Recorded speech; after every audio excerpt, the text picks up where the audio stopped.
You think you're running out of time. The clock screams louder each year, like sand slipping faster through an hourglass you can't flip. But what if the loss you fear isn't loss at all? What if time isn't vanishing? It's rerouting you the way a river cuts a new path when rocks block the old current.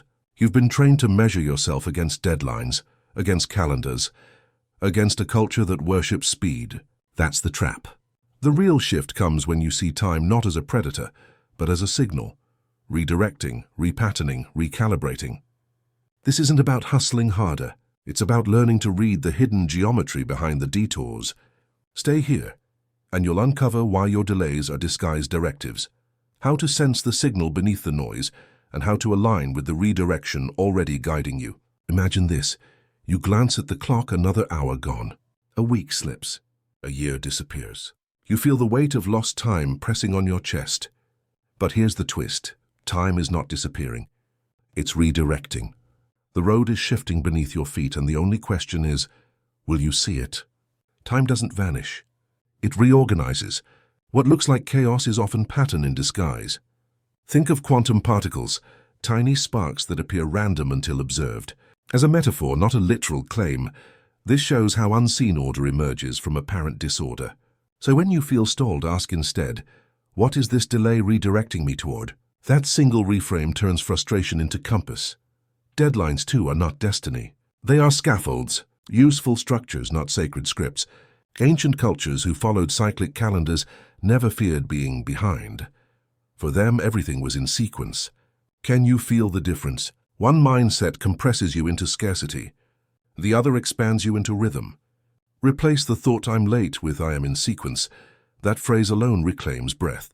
And here's the deeper illusion. Feeling behind is not fact, but nervous system static. Your body floods with adrenaline when you imagine scarcity. Heartbeat coherence research shows rhythm, not speed, creates alignment. Again, a metaphor, not medical advice, but it points us toward a truth. You don't need to outrun time. You need to sync with signal. Hours aren't lost. Signals are waiting to be noticed. Let's practice. Close your eyes for a moment. Notice one frustration you've been carrying, a project delayed, a meeting missed, a chance that slipped. Whisper it aloud. Then reframe it. This is redirection, not subtraction. Breathe in once slowly. Breathe out longer than the inhale. Feel the nervous system soften. Practice again. Whisper, breathe, anchor.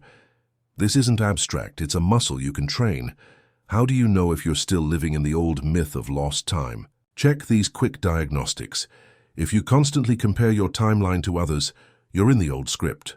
If you repeat the phrase "too late" under your breath, you're in the old script. If your body tightens whenever a deadline appears, you're in the old script. What to do now? Pause, reframe, whisper the truth. I am being redirected. Here's a small story. Helena thought she had wasted 5 years in a job that drained her. Every morning she told herself she was behind compared to her peers. One night, after missing yet another promotion, she sat in stillness and asked the new question, what is this delay redirecting me toward? Within weeks, she enrolled in a certification program that had been calling her quietly for years. The so-called wasted time became soil, fertile, necessary for the clarity that followed. She didn't lose 5 years. She was redirected toward the life that fit. The myth says lost time is failure. The reframe says redirection is guidance. The myth shrinks you into regret. The reframe expands you into possibility. Pause and imagine if every setback, every missed moment was not a theft but a signal. What would change in the way you walk through your day? How would your breath feel different? Your chest lighter, your choices less rushed, and yet a bigger mystery waits. If time is not lost, if every delay is a signal, then what or who is guiding the reroute? Is it chance, intuition, the deeper pattern you haven't yet named? That's where we're going next. Because once you stop measuring against a vanishing clock, the real question emerges. Who is the redirector and how do you align with it? Picture this. You're stuck in traffic, every red light stacked against you. The clock ticks and frustration rises. But notice, when you finally arrive, you sometimes discover the delay saved you from crossing paths with chaos you'll never know about. It wasn't punishment. It was redirection. And here's the deeper twist. The redirector isn't outside you. It's within. The true redirector is your observer, the part of you that notices without panic. In physics, The observer effect reveals how observation alone influences outcome. Here we use it as metaphor, not literal claim. Your inner observer shifts reality the moment you choose to see delay as data instead of disaster. When you live locked in hustler identity, every detour feels like sabotage. You grip harder. You push faster. But what happens when a GPS clings to a closed road? Endless rerouting, exhaustion, static. You are not meant to be the runner frantically pounding pavement. You are the navigator, the one who adjusts with the terrain, who trusts the system to recalculate. Guidance emerges through coherence, not control. Think of how the brain and heart synchronize in certain states, different rhythms, yet they create clarity when tuned together. Again, metaphor, not medical claim, but it points to something you felt. When your inner rhythms harmonize, decisions flow. When they clash, confusion reigns. So instead of commanding the universe to speed up, breathe into coherence. Wait until your body steadies, then move. Let's ground this. Close your eyes. 2 slow breaths. Inhale gently, counting to 4. Hold for 1 beat. Exhale to 6.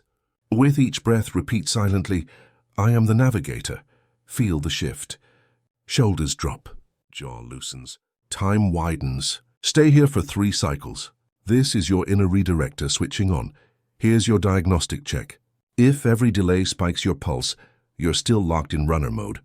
If you treat obstacles as proof you're failing, you're in the old identity. If you can't pause without guilt, you're serving the wrong master. What to do? Breathe. Repeat the phrase. Step back into navigator identity. Mini story. Marcus was a startup founder, obsessed with speed. Every meeting, every email had to be immediate. Yet, he kept colliding with burnout. He thought the universe was against him. One day, a server crash halted his entire system for hours. Instead of spiraling, he whispered, I am the navigator. He sat, breathed, and let stillness speak. In that pause, he saw the flaw in his business model. The crash wasn't loss. It was redirection towards sustainability. That insight saved his company. The observer within had been waiting to guide him. The myth says delays prove you've lost control. The reframe says delays reveal you are not meant to control. You are meant to navigate. This is identity level. You are no longer the runner on a treadmill of scarcity. You are the navigator reading signals in real time. And here's the intrigue that pulls us forward.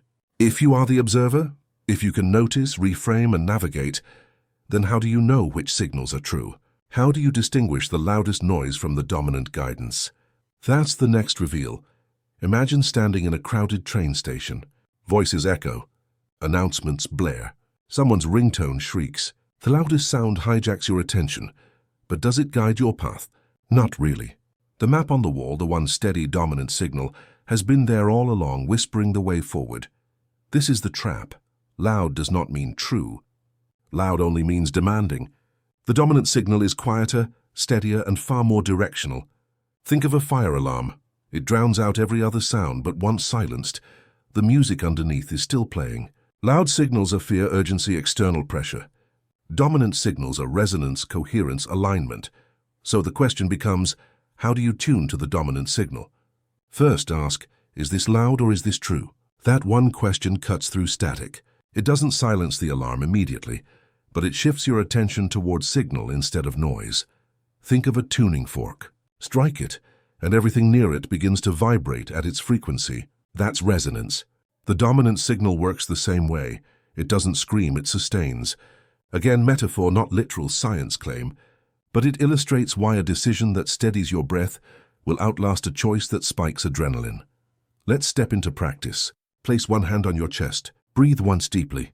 Now bring to mind 2 current options in your life, big or small. Option 1, notice how your body reacts. Does your chest tighten?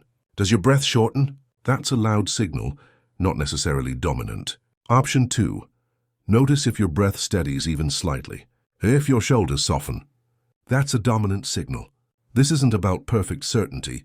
It's about coherence cues. Practice this daily, and your body becomes a frequency reader. Here's your diagnostic check. If you chase whatever screams the loudest, you're in the old timeline. If adrenaline drives your yes, you're in the old timeline. If silence makes you anxious, you're in the old timeline. What to do? Pause. Ask the filter question.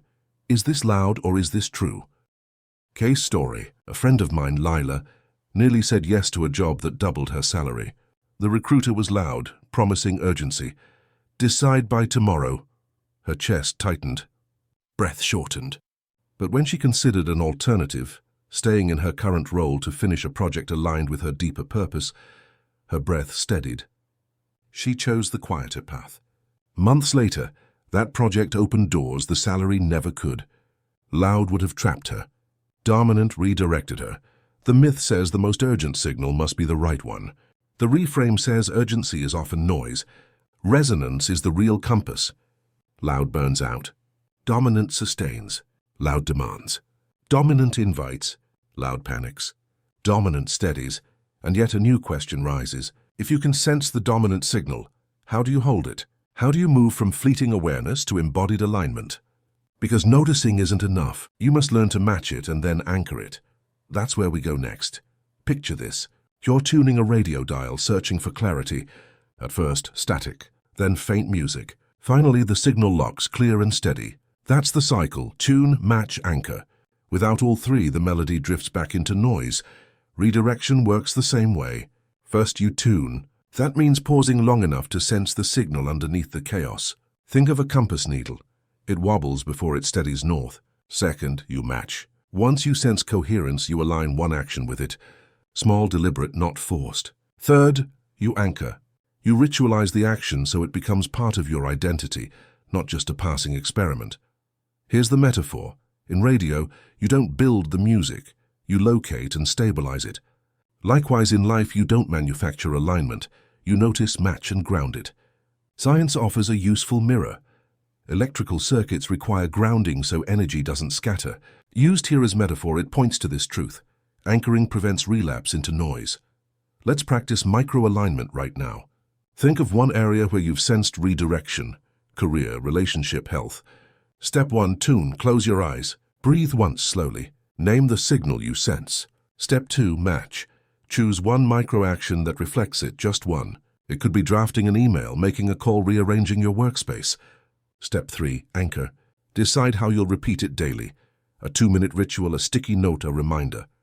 That's it. The cycle completes not in thought, but in embodiment. Diagnostic check. If you only tune but never act, you're stuck in dreamer mode. If you match once but don't anchor, you relapse into noise.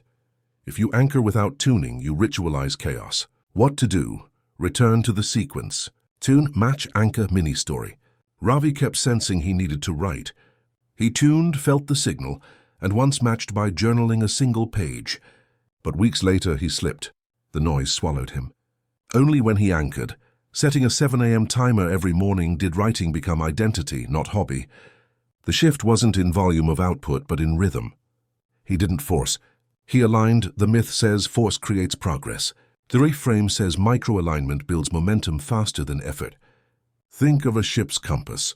1 degree shift sustained redirects the entire voyage. Micro-actions anchored are exponential.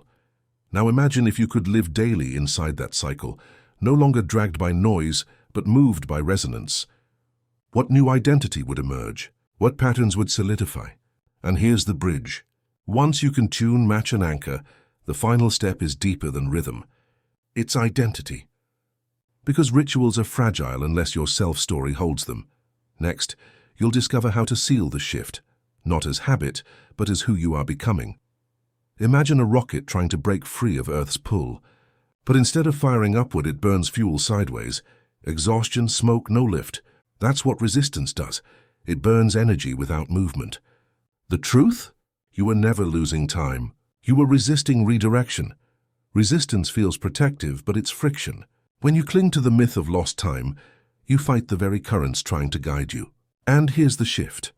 Once you release the story of loss, the redirection reveals itself as guidance. Identity seals this. Think of a quantum system. It collapses into form when observed. Used here as metaphor, not literal claim, it reminds us, reality solidifies when your identity holds steady.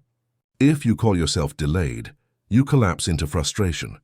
If you declare, I am being guided, you collapse into coherence, so say it now.